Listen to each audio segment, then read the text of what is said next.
I again welcome you, and this is the second part of Dr. Dilip Padia, or Mr. Dilip Padia, past regional secretary of GCCI and a member of Chemexil and a member of lot of federations.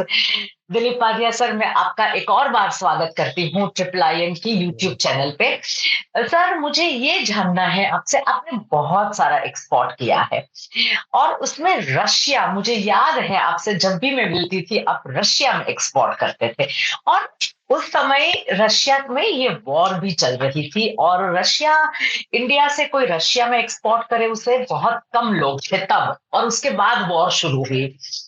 तो ये जो आपने हमें आपका जो अनुभव है वो मुझे बताइए रशिया में एक्सपोर्ट करने का। कैस्टर ऑयल की तो बात हमने कर ली, आप जाहिर सी बात है रशिया में कैस्टर ऑयल और कैस्टर ऑयल के डेराइवेटिव ही एक्सपोर्ट करते हैं, पर रशिया में का एक्सपोर्ट का अनुभव आप हमें बताइए सर। मेरी जो भी जर्नी है, उसका जो भी आज हमारी सक्सेस स्टोरी है, उसका सारा श्रेय मैं हमारे रशियन पार्टनर को देना चाहूंगा। ओके। जब यूरोप में जब ज्यादा हम को कोई एंट्री नहीं मिल रही थी, तब मैंने एक्सपोर्ट के लिए रशिया को चुना था। CIS country, not only Russia, all CIS countries, all CIS, Kazakhstan, Uzbekistan, Belarus, या बेलारूस, एंड ये लातविया, यूक्रेन, लिथुआनिया और जो भी, हाँ, यूक्रेन सब। तो मुझे पहली बार जब मैं रशिया मिलने गया तो वहां मुझे लैंग्वेज में बहुत सारा प्रॉब्लम हुआ, and I spend 6 hour on the airport because of the language. यहाँ पे कोई भी साइन बोर्ड इंग्लिश में नहीं था, ना कोई सुनने वाला था, ना कोई समझने वाला था। सर, ये कितने सालों पहले की बात है? 2001 2002, 23 इयर्स बैक। और आप ये समझ लो, बहरे मूंगे और गूंगे, कुछ भी आपको समझ में नहीं आ रहा था। और वो आपको नहीं समझ पा रहे। हाँ। और उस टाइम वहां पे इतना इंग्लिश इतना पॉपुलर, आज भी नहीं है, फिर भी ज्यादा पॉपुलर नहीं था। तो मुझे बहुत सारे प्रॉब्लम हुए थे। मैं आपको एक छोटा सा किस्सा बताऊंगा कि भाई मुझे मॉस्को से सेंट पीटर्सबर्ग जाना था। हाँ जी। 5 स्टार होटल में रुका था, तो वहां एक भागी टूटी इंग्लिश सुनने वाली एक ट्रैवल एजेंसी थी, यहाँ एक लेडी बैठी थी। उसने मुझे बोला कि आई विल हेल्प यू, और उसने मुझे बोला कि भाई मैं आपको ट्रेन का रिजर्वेशन करवा देती हूँ, आप यहाँ से नाइट ट्रेन में जाओगे, सुबह सेंट पीटर्सबर्ग पहुंच जाओगे। बोला ठीक है, मगर मुझे बोला कि भाई रेलवे स्टेशन पे कौन सी ट्रेन में और कहाँ जाऊंगा, क्योंकि वहां तो मॉस्को बड़ा रेलवे स्टेशन है। हाँ। और एक भी साइन बोर्ड तो है नहीं वहां पे, मैं कहाँ जाऊंगा। तो उसने बोला don't worry, I will arrange one guide to you. तो उसने मुझे जो एक ड्राइवर दिया, मेरी होटल से रेलवे स्टेशन का किराया था वो $16 था, और मुझे किस ट्रेन में बैठना था, किस कोच में बैठना था, वो दिखाने के लिए ड्राइवर ने मेरे से $30 लिए। Oh my God. और वो भी वो इंग्लिश बिल्कुल नहीं समझता था, कुछ जानता नहीं था। वो मेरा बैग लेके एक जगह मुझे खड़ा कर दिया, सिगरेट फूंक रहा था। मैं काफी मतलब स्केयर भी था कि वो कहाँ ले जाएगा मुझे, कहाँ कितना बिठा देगा। यानी उसने मुझे एक ट्रेन आई, उसके अंदर एक कोच के सामने खड़ा रहा और जस्ट इशारे से मुझे बता दिया कि मुझे इसमें बैठना है, और मैं कोच में गया। तो हमारे यहाँ क्या होता है कि कोच के अंदर आपको आपको कुशन्स, आपको ब्लैंकेट वगैरह सब मिल जाता है। तो वहां पे ट्रेन में गया तो वहां तो कुछ ऐसा था नहीं। और एक अच्छी चीज ये थी कि वहां ट्रेन में सबको ऐसा डर लगता है कि भाई हम सामान रखेंगे तो चोरी हो जाएगा। अभी आपने वो केबीसी का एक एपिसोड देखा होगा, एक लेडी अमिताभ बच्चन से बार बार पूछ रही थी कि हम ट्रेन में नीचे देख के हमारा सामान है कि नहीं है, वो देख रहे थे। है कि नहीं। हाँ। तो वहां कोच में क्या है कि अब जैसे अपना सोफा होता है ऐसा बेड है, उसको आप ओपन करोगे तो वो जो एक कैबिनेट होता है, और उसके अंदर आप सामान रख देते हो, नीचे ओपन स्पेस नहीं है। अच्छा, तो मुझे बहुत अच्छी चीज लगी, भाई आप सामान आपका सेफ है, आप इसके ऊपर ही सो रहे हो। ओके।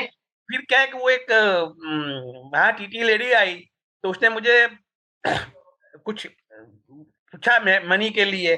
अभी रूबल मुझे तो पता नहीं था, 1 to 10 तो आता नहीं था। तो मैंने ऐसे ही मेरे रूबल निकाले, इसके सामने रखे और बोला इसमें जितना ले सकते हो आप ले लो, एंड सी लाफ। और उसने मुझे कुछ पैसे लिए, कुछ वापस किए, और इस तरह से मैं सेंट पीटर्सबर्ग पहुंचा। तो जैसे ही मैं रिटर्न आया इंडिया में, and I start learning Russian. Okay. And I know little bit Russian. अभी तो मेरा इतना ज्यादा स्पीकिंग नहीं है, मगर I can read and I can understand. All right.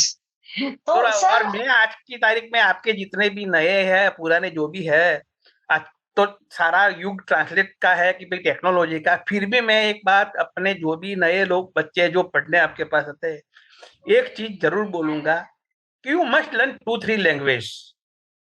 देखिए बात क्या होती है कि लैंग्वेज से आपको बिजनेस मिलेगा नहीं, मगर मान लो कि आपके यहाँ कोई फॉरेनर्स आया है, यूरोपियन आया है, आप गुजराती हो, आपको आपके घर आके पूछेगा या तो आपके फैक्ट्री में आके पूछेगा केम छो, मजामा, and you feel happy. Happy, yes. So तो if you आप know अगर another language, the other language person तो will आपका feel थोड़ा happy. सा क्या है कि अगर आप कुछ लैंग्वेज समझते हो, कुछ जानते हो, बाहर कहीं कस्टमर्स को मिलने गए, उसकी लैंग्वेज में बात करोगे तो ही विल हैप्पी कि भाई नहीं। Always be happy, So there yes. is a bridge. Language is the bridge between two peoples. Two people, yes. So that will bring trust, and trust brings the Yes, business. yes, yes. सही बात है तो sir. मैं ये सभी जो भी बच्चे हैं उनको बोलना चाहूंगा कि यार आप एटलीस्ट जो भी इसका कस्टम है, गुड मॉर्निंग या जो भी थैंक यू, तो आप थैंक समझ यू। लो अच्छी तरह से। हाँ, यार आप कभी कहीं से भी मिलने जाओ तो आप इससे इस तरीके से बात करो कि वो उसको अपनापन महसूस हो। यस। तो that will bring the business. आप रशिया से बिजनेस करते हैं सर, आप रूबल आईएनआर में बिजनेस करते हैं? हाँ, अभी क्या हुआ कि जब से वो ये सैंक्शन हुआ उसके बाद तो इसके बाद में डॉलर मिलना मुश्किल हो गया। तो we are the first in north Gujarat और मे बी इन गुजरात कि इंडियन रुपीज में हमने बिजनेस स्टार्ट किया। कि हमारा क्या था कि गवर्नमेंट जो है वो वहां से ऑयल परचेज करती थी और इंडियन ओके, उनको जैसे बोलते थे पुराने जमाने में barter business. Yes yes, barter, आप कुछ हाँ, दे हम कुछ और ले, और तो दे। पैसे नहीं थे। हाँ, हाँ, तो क्या है कि उन लोगों को मुझे इंडियन रुपीज देना इजी हो गया था, तो हमारा बिजनेस सफर ज्यादा नहीं हुआ। हाँ, दूसरे ओके। यूक्रेन का और दूसरे सीआईएस कंट्रीज का सफर हुआ, मगर पर्टिकुलर रशिया का बिजनेस ज्यादा सफर नहीं हुआ। तो वो आप मुझे बताएंगे, आपका बायर है रशिया में, आप हाँ, यहाँ से सामान भेजते हैं तो वो आपको कैसे पे करता है और आपको कैसे वो पेमेंट मिलता है? जैसे क्या मैंने आपको बोला कि हमने इंडियन गवर्नमेंट ने इंडियन रुपीज में आपको अलाउ कर दिया, तो इंडियन यस। रुपीज में हमने शिपिंग बिल फाइल किया और रुपीज इंडियन रुपीज में आपने इनवॉइस बनाई। तो रशिया की 3 या 4 बैंक ऐसी है जिसकी ब्रांचेज यहाँ इंडिया में है। सब बैंक, मतलब बड़े मेट्रो सिटी में, लाइक बेंगलोर, मुंबई, मुंबई, मुंबई दिल्ली। में। दिल्ली में 3 ब्रांच है। हाँ, सर बैंक है एक तो। विटा बैंक है। हाँ, तो क्या होता है कि जो अपने अकाउंट से वो रूबल डाल देता है, उसके या तो इंडियन रुपीज जो है उनके पास, उनको ऑक्शन में लेना पड़ता है इंडियन रुपीज, और इंडियन रुपीज रूबल की करेंसी वो कन्वर्ट करके ना उनके अकाउंट में यहाँ इंडिया में भेज देते हैं, और वो वहां से हमारे अकाउंट में ट्रांसफर हो जाता है। तो इससे okay. Very easy and very simple था बोल रहा हूँ मैं, अभी नहीं है। क्योंकि ओके, अभी क्या हुआ कि इनके पास रुपीज इतना ज्यादा हो गया है और तो क्या सामने करें इतना, वो समझ। क्या करे वो। हाँ, तो नाउ अभी क्या कि 2 साल से उन्होंने इंडियन रुपीज में 1.5 साल से स्टॉप कर लिया।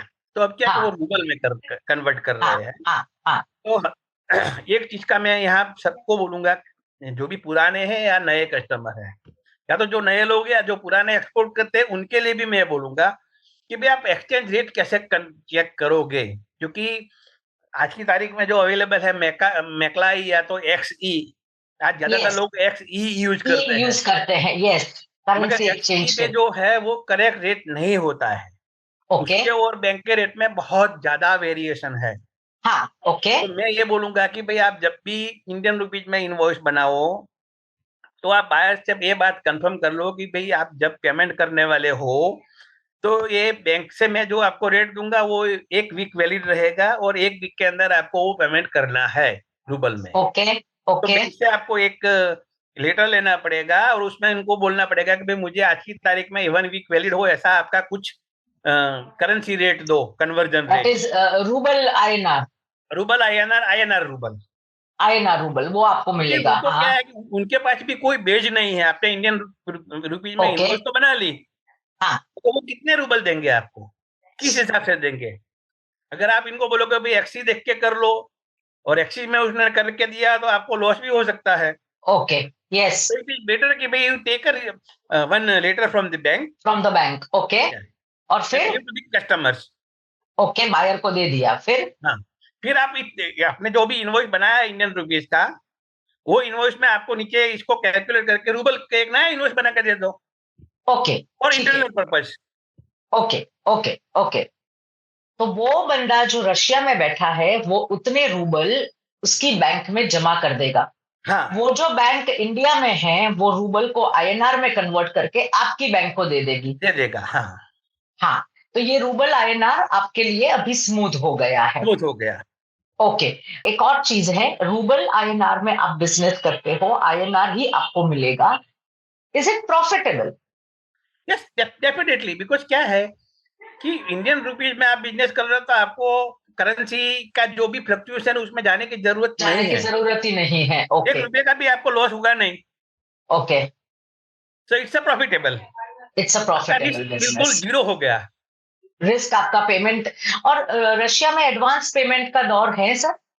एडवांस पेमेंट से ही बिजनेस करना चाहिए। अगर वहां पे ओके, अच्छा सोच नहीं है तो आई ऑलवेज एडवाइज कि all the business with the advance only, okay. और तो डू आप वन क्या? थिंग। हाँ, 30%, अगर आपके नई पार्टी से काम कर रहे हो तो just do 30% advance and balance against copy documents. Balance against copy documents. Documents तो क्या कॉपी रहेगा। Documents, scan copy of documents. हाँ, तो क्या है कि या आपने एक्सपोर्ट 30% आपने लिया, आपका ऑर्डर या कंफर्म हो या गया, या आपने या गुड्स या शिप कर लिए, आपके पास बीएल वगैरह आ गए, आ गई। आप इनको आपने ईमेल भेज स्कैन दीजिए करके कॉपी। ईमेल भेजी। हाँ, कॉपी, कॉपी, अगर वो पैसा नहीं, मान लो कि अगर नया बंदा है, कहीं कुछ डिफॉल्ट हो गया, पैसा नहीं दे पा रहा है, तो आपने 30% लिया है और गुड्स का ओनर्स आप हो, कॉपी डॉक्यूमेंट से वो भी आपका वो कंटेनर छुड़ा नहीं पाएगा। तो यू कैन आइधर दूसरे को सेल कर सकते हो, या तो कुछ दूसरे कंट्री में सेल कर सकते हो, या तो रिटर्न भी मंगवा सकते हो। तो ओके, देन 10% आपका जो है वो खर्च है, तो you okay, will be not at the loss at all. Okay. Very good sir. Sir, एक और चीज पूछना चाहूंगी कि मुंद्रा पोर्ट से रशिया, मॉस्को या सेंट पीटर्सबर्ग जाएगा अपना कंटेनर, हाँ, वो कंटेनर को कितने दिन लगते हैं? देखो एक्चुअली क्या है कि पहले तो वो जो पहली बात ये है कि जो रशिया है, या तो यस कंट्री है, लैंडलॉक कंट्री है, वहां पे यस। इतने ज्यादा पोर्ट नहीं है। सेंट पीटर्सबर्ग जो है वो भी बड़ा, मतलब कोई सी पोर्ट नहीं है, वो भी एक छोटी सी समुद्र खाड़ी है जिसको बोल सकते हैं। हाँ, तो हाँ, वो हाँ। यूरोप जाता था। आज ओके, की तारीख में क्या है कि वो आज की तारीख में रूट तो ओपन है, वहां से हम्बर्ग से जा रहा है, मगर उसमें थोड़ा सा टाइम ज्यादा लग रहा है। अर्लियर इट वाज 25 डेज होते थे, अभी 35-40 डेज है। अभी उन्होंने क्या हुआ बीच में, तो पहले तो क्या था कि यूरोप बिल्कुल बंद था, यूरोप में से वो रूट ही बंद था, तो वाया चाइना जा रहा था ये। ओके। और उस तरफ से ईस्टर्न हाँ, उस साइड साइड से जाता था, मॉस्को। तो हाँ, उसमें कोई करीब 40-50 डेज लग रहे थे। दूसरा एक अपने गुजरात के साथ आप जब यहाँ अपने मोदी जी जब चीफ मिनिस्टर थे, तो एक एस्ट्रा खान करके वहां पे दूर का पोर्ट है। हाँ, एस्ट्राखान है एक। हाँ, हाँ, तो उसके साथ हमारा एमओयू है, ओके, तो वो पोर्ट भी हम यूज कर सकते हैं। ओके। अभी क्या है कि नया गुजरात से रूट सीधा एस्ट्राखान जाता एस्ट्रा है। खान, और दूसरा ओके, एक नया रूट अभी ओपन हुआ है इस्तांबुल, ओके, टर्की से निकल के। टर्की से निकल के, जिट इज द नाउ आजकल वही पॉपुलर है, और वो टर्की वाला रूट है, उसमें 25 डेज लगते हैं। अच्छा सर, ये रेड सी आप निकलते होंगे रेड सी से, तो अभी क्या तो रेड सी में थोड़ी सी आफत आ चुकी है।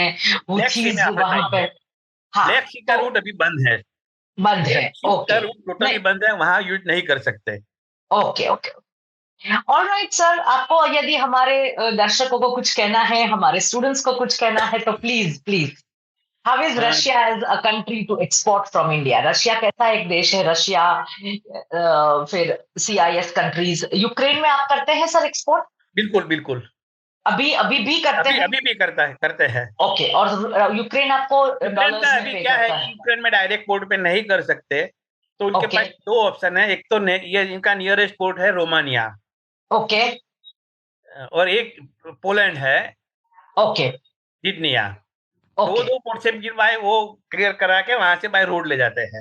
ओके। पर होता है, आप होता है जरूर, वेस्टर्न होता जरूर है। वेस्टर्न यूक्रेन में आपके बायर्स होंगे, ईस्टर्न तो हाँ अभी खलास हो गया है शायद। हाँ, मतलब मैं जो आपके स्टूडेंट है या तो आपके जो भी मतलब पुराने भी जो कस्टमर्स है या पुराने जो भी आपके स्टूडेंट है और जो आजकल एक्सपोर्ट कर रहे हैं, सबको मेरी तो बहुत बहुत शुभकामनाएं और माय बेस्ट विशेस। और IIMM आपका जो इंस्टीट्यूट है वो बहुत अच्छा काम कर रहा है, इसके लिए आपको भी बहुत बहुत थैंक यू कि आप रियली आपके नॉलेज का आप जो योगदान दे रहे हो आपके स्टूडेंट के लिए, इसके लिए आपको बहुत बहुत थैंक यू। और आपके स्टूडेंट्स और आपको कभी भी कुछ भी बारे में जानना है, कुछ कंट्रीज के बारे में, कुछ प्रोडक्ट के बारे में, तो always all are most welcome and thank you. Thank you sir, thank you sir, नमस्ते।